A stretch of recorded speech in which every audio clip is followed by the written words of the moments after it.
The topic in hand is, do you need £1 million in your pension? Well, as I've said, it would be nice, I imagine. We say, well, how much do you want to achieve in retirement? When do you want to retire? And how much can you afford to put away every month? Okay. Now, you may say, well, talking about our technology. Daniel Harrison, who's our chief executive of the group, was on GB News yesterday, and he was talking about our technology and our apps. So if you can, really interesting time yesterday with the Bank of England actually putting up rates. There was a sort of markets are generally seem to have improved a little bit, but with a good month of July, we've had a. I had something exciting to do, and I can't remember what it was. I've actually got to cut my grass, and I'll tell you why this is exciting, because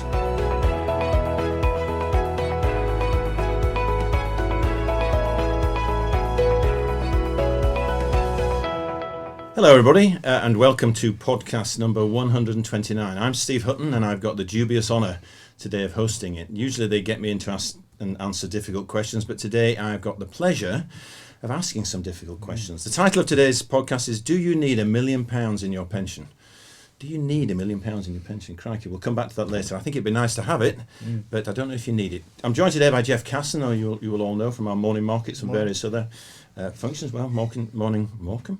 Morning, Jeff. Haven't been there yet. No, exactly. No, yeah, I have actually. Yeah, many times. What's it like? You just call it Bradford by the Sea. Okay. Yeah, it's awful. Oh, unless you're listening in Morecambe, then it's a lovely place. Neil Rayner, our head of customer advice, central advice team.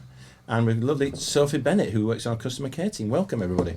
Morning. Quickly going around the room, now let's just have a quick chat about what we've done so far this week. Neil, what have you done so far this week in your work life? Speaking to loads of clients. Loads of clients. Some clients who've got questions about how the market's going. You've had a bit of a rise in the market this week, so it's been really good. So there's been some positive news to share with our clients. Outside of work, I've been training for the Great North Run. Have you? Oh, excellent. Jeff? A few meetings with some of our sub-managers this week, so it's been quite interesting, just in the back of what Neil has been saying about stronger performance in markets in July. Obviously a better start to August as well, so just having some chats with them. We'll come on to the markets later on, because there's quite a bit happening we'd like to talk about. Sophie, what has your week taken in so far? So we've been just helping a lot of clients with the general site and things like that. We've also had some new starters, so there's been a bit of training going on too. Excellent. Interesting theme there that we've talked to a lot of clients. We had the honour of having some of our lovely clients join us and come and meet us this week. Phil, Hugh and Peter joined us. They were clients of one of our advisors, Andrea Gregory.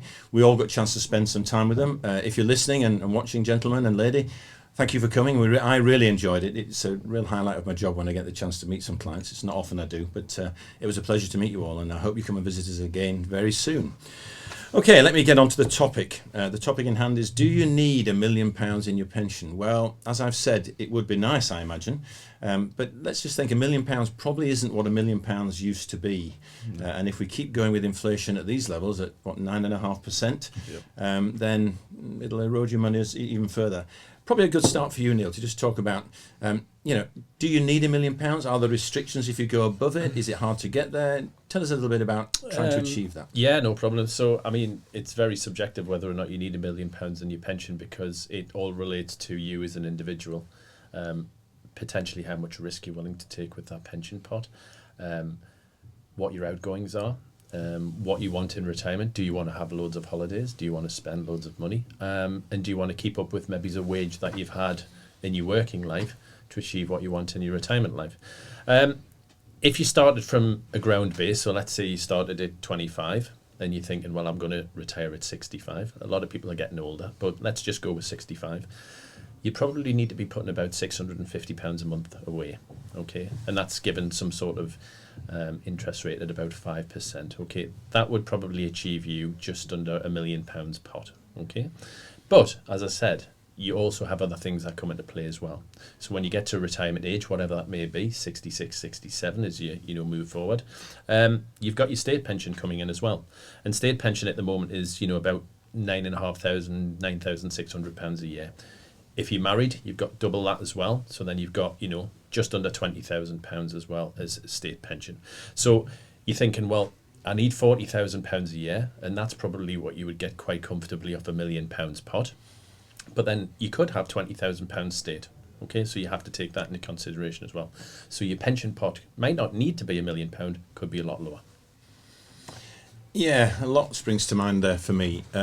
straight away with because you're an advisor, that probably feels like quite a simple explanation of how to get to £1 million. For me, an uninitiated, that seems a really complicated, complex kind of piece of financial planning. I suppose what we're trying to say then is get some advice, come and talk to an advisor. Your team talk to people daily about their pensions and pension pots? They do, yes. And the great thing about working or using True Potential technology is what you can do is you can track your goal, which is really important. So when we first speak to clients and the maybe's on the first step of the ladder from a retirement point of view, we say, well, how much do you want to achieve in retirement? When do you want to retire, and how much can you afford to put away every month? Okay. Now you may say, well, a lot of people can't afford to put away £650 a month, but they can probably afford to put something away. Okay. And we've said before about good practice and treating it like a bill. It's always good to start off with a small amount, and then gradually increase it. Maybe as your wages go up over time, but it's really important to start early. And to also to get some idea of where you're going to be on retirement. That's a really good point, starting early. I mean, we're straight away talking about people starting from grassroots upwards, starting from young ages. A lot of our clients are sort of already into their working life, and I'll come back to you in a second, Sophie, because I want to talk to you a little bit about how clients amalgamate pensions. One of the points that Neil brought up, Jeff, is crucial to us. He feels you could get £40,000 a year from £1 million pension pot, so you want a withdrawal rate of 4%. Does that sound plausible? Does that sound, achievable, or are we kind of shooting with the stars there? No, I think it is plausible, and it's a good rule of thumb to use and to think about. And I suppose the other thing there is that we have to think about inflation in the backdrop as well. Obviously, it's a bit of a challenge at this point in time in terms of the real earnings that one is bringing home as well. So there's many other things that need to be brought into that dynamic, and I think as Neil rightly says, it's an arbitrary number. It's very dependent on circumstance that each individual has or each couple has effectively as well. So there's many other things that need to be taken into account there as well. So when you talk about £600, is that pre or post tax relief being added? Yes, so cumulative amount, so £650 a month. So again, it's a really important point we make that if you invest in a pension, it is, to my mind, tax back, I'm again not the most sophisticated investor, but I know that if you're a higher rate taxpayer, if you're an extra higher rate taxpayer, you're getting up to 45% tax relief on your pension, which is free money from the government. And I know the two Conservative candidates are trying to give away all sorts of money at the minute, but this is one that's in statute, the legislature, so we should get it. Now, talking about people who have already got pensions, Sophie, there's a lot of our competitors out there advertise, come to us and amalgamate your pensions. We don't probably shout about that enough, but we can do it with us, can't we? You can come to join us and pull all your pension pots together. Do you get a lot of clients talking to you about that? Yeah, absolutely. We don't really need to shout about it because it's something we can do so easily on the site. So as you say, it does tend to be the case that everyone ends up having more than one job. So probably several, and then you end up with pensions scattered around here and there, and it can then be hard to track your goal because you're not sure how much you've got all together, and it's hard to track the performance of them all, but you can just pull them all together on our site. So there's one button, transfer or buy investment. All you literally have to do is click on that, enter the policy number of the policy where it's at, what provider it's with, how much roughly is in the policy. There's some terms and conditions, accept them, press submit, that's your bit done. So it's as simple as that. That's If you've got the app, you go on the app or you go on your client site, Yeah. and you put the few details that you said, click the button and you're off. Yeah, all sorted. And we chase it all up, we do all the admin behind it and everything. Yeah, absolutely. Come straight through to us here on the transfers team. They do everything. If anything else was needed, we'd just give the client a call, but it's literally something that would take 1 minute. I think it's a really important point is the easiness of transferring the pensions, but also just to highlight as well, you can still, obviously, if you're not sure about transferring a certain pension, to ring up customer care and to book an appointment with an advisor, because a lot of the pensions may contain valuable guarantees that you would lose if you potentially transferred over. So it's really important to think that if you know what you're doing, you can transfer via the technology. But if you would like a chat with an advisor, it's very important that you book an appointment. That's a good point. I think the other thing is as well, by consolidating them together, it gives you much better insight into how you're going to achieve your goal, what sort of return you need to earn as well. And that makes it much easier. It's very difficult to pull information together from different sites, different providers look Yeah. at things on a different basis. Yeah. It's having it in one place Yeah. makes a big difference. And also what Sophie said was a really good point is when people come into retirement and they've got pension pots scattered all over the place, they haven't really got a clue as to how much their end figure is going to be, how much money they're going to have on retirement. So consolidation is a good idea in many cases. Yeah, it's a really interesting point, and we don't sing and shout about it. It's there on our technology. It's there through our everybody who wants to help people. So please look into it. Don't think that we don't have it available. Interesting point you made as well, Sophie, about goals. Do we talk to clients a lot about setting a goal to try and make get to an achievable sort of aim at the end of it? Yeah, absolutely. So like Neil just said there about setting your goals and seeing what you've got. If you've got them all with us and it's in a policy, you can actually just set a goal for that in total. Like you choose what your goal might be. You might have spoken with an advisor to decide what is a reasonable goal and how you're going to get there. But you can pop it into the site what your goal is. It'll show you on your overall performance graph another line for your goal, how close or far away you are. It'll give you little prompts when you log in. If to be hitting your goal, maybe you just need to add that extra £50 a month or something like that. So you know whereabouts you are, and you can just then use the technology to hit those goals and follow it. So it's as easy as that, and you can change it whenever you like. If your circumstances change and your goal had changed, that can be done on the site as well. And of course, we're always here to help with things like that. Brilliant. Excellent. Well, that's great. Interesting talking about our technology. Daniel Harrison, who's our Chief Executive of the group, was on GB News yesterday, and he was talking about our technology and our apps. So if you can get it on catch up, please have a look.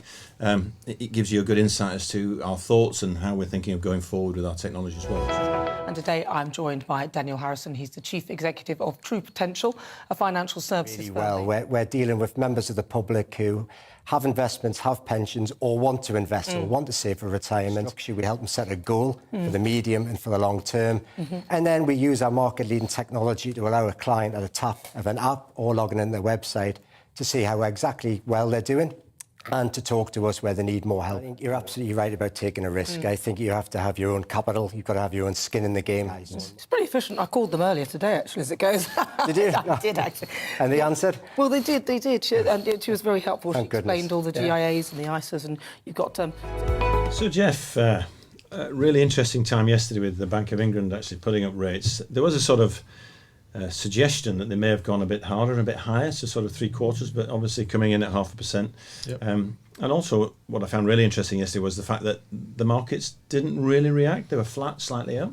So, and they also talk on the websites now about we're going to get forced into a recession. Should our clients be frightened of this? Should we be apprehensive? I suppose there's quite a few points in it, quite a lot of detail that they've provided in terms of the report that came with it. But it's interesting to take that little step back, yes, to say 0.5% increase, biggest increase since 1995.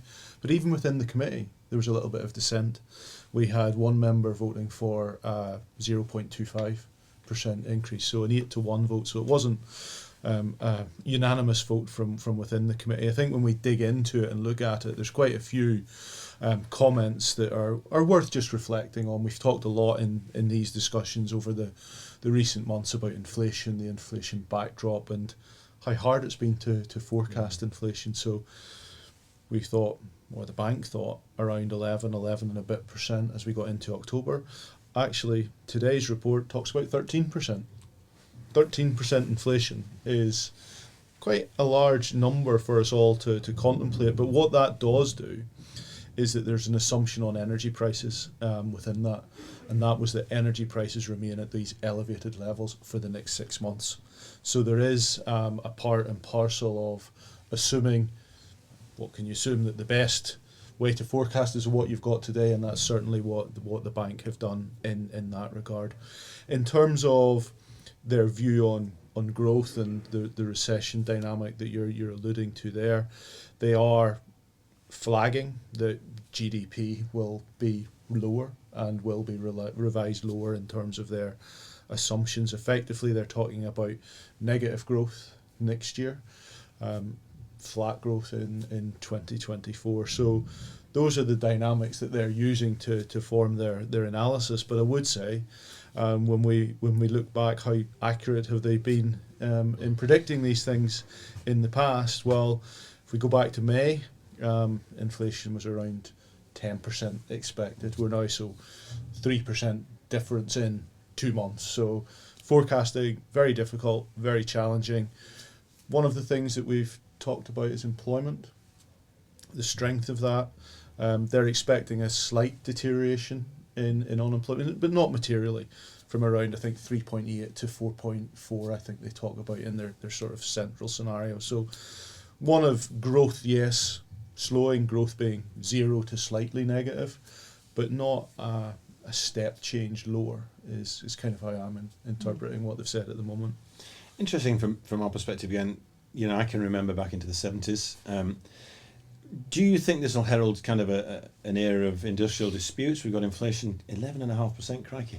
Mm-hmm. You know, unheard of really for the last 20 years plus, or beyond that. But will that herald a lot more industrial disputes, people pushing for higher wages? It'll certainly bring that more to the fore for those industries where there is an inflation linkage to their contracts, and that will be something that we will have to potentially contend with, something that probably the bank are acknowledging with their modelling at the moment, in that they have talked about nominal wage growth forecast being moved higher. So they've moved that higher, so that they're effectively saying there will be some of that, it will feed in. There will be those industries, as I say, that do see an inflation adjustment. I think the challenge there is when we think about the drivers of inflation, a large part of this uplift is about energy prices, electricity prices, and the way energy pricing has worked in the UK with the price caps and the removal of that. So whether it's the right number to use for wage negotiations is probably open to debate. But I think you're right, we will see that, and have seen that to an extent already. I suppose the final question for me on this would be then, obviously that's the Bank of England and their forecasts. Are you seeing the same kind of forecast coming from the consensus of the economists, or is it too early after yesterday to sort of form a consensus? I think it's quite wide at the moment. Some people maybe would have expected them to push a little bit harder when they've got the backdrop that they had. That didn't come through. Most people are of the view that inflation, because of energy prices, will be higher than maybe was expected. But again, if we fast forward into next year, that probably starts to drop off relatively quickly, because you have a different base from which to model that increase. So that's probably how some people are thinking about it. But certainly as we look to next week and think about morning markets, we'll certainly bring to life some of the commentary that we're hearing around that. I lied to you. I'm going to ask you one more question as well now. Really quick question. I know they're independent. Do you think there's any political kind of nod to this or not? I don't think so at the moment. Good. Interesting though, when we talk about inflation, Sophie, you must get clients. Are there any of them saying they're feeling the squeeze, they're feeling the pinch? Oh yeah, definitely. I think everybody is. So it's something that's mentioned to us all the time. I'm sure it's a lot of things coming up in the appointments to the advisors as well. Yeah. And it is a key topic at the moment, as expected. Yeah. Because it does harp back into your sort of £600 a month question, Neil. It shouldn't just be pensions we talk about when we're talking about assets and saving £600 a month. There are other really valuable investment tools that obviously, how is a pension taxed when you start getting receipt of it versus how maybe some of the other investments would be taxed? Yeah, so pension is taxed as income when you start receiving it. When you're in the decumulation stage, if you like, your accumulation stage is when you're saving money in, and when your decumulation stage is when you start to take the benefits.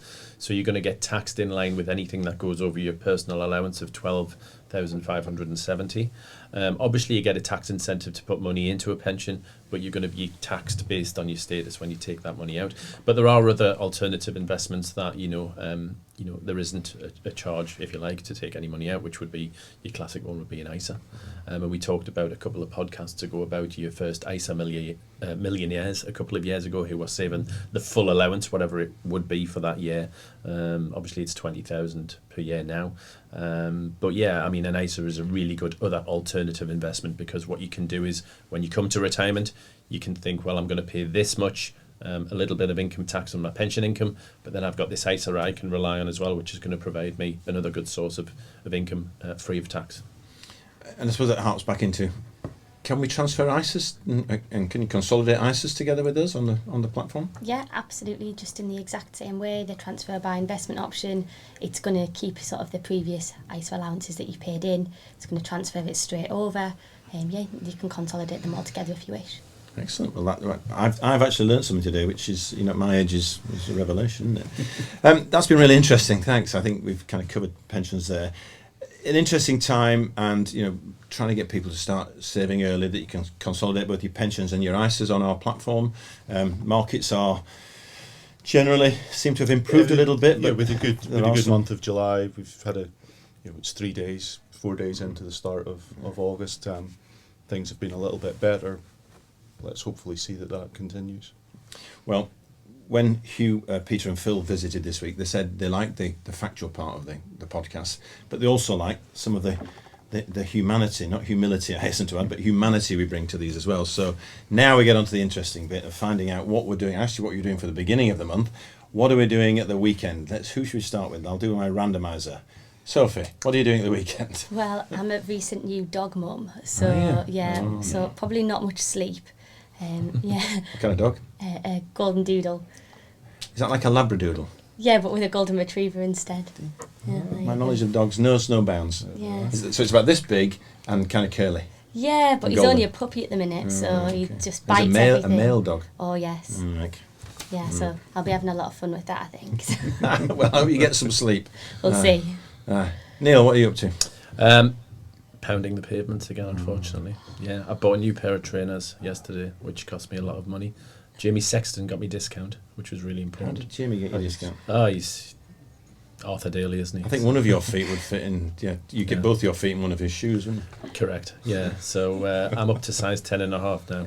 Yes, because you could always buy Flattening them. a half a size bigger if you're running, because your feet expand apparently. And what's So what's the time aim you're going to get? Well, I was just in going to say, if the- Jamie Sexton's feet expands, it would probably be like a canoe. So the size of his. But time-wise, Great North Run, I'll be happy with anything under 2 hours.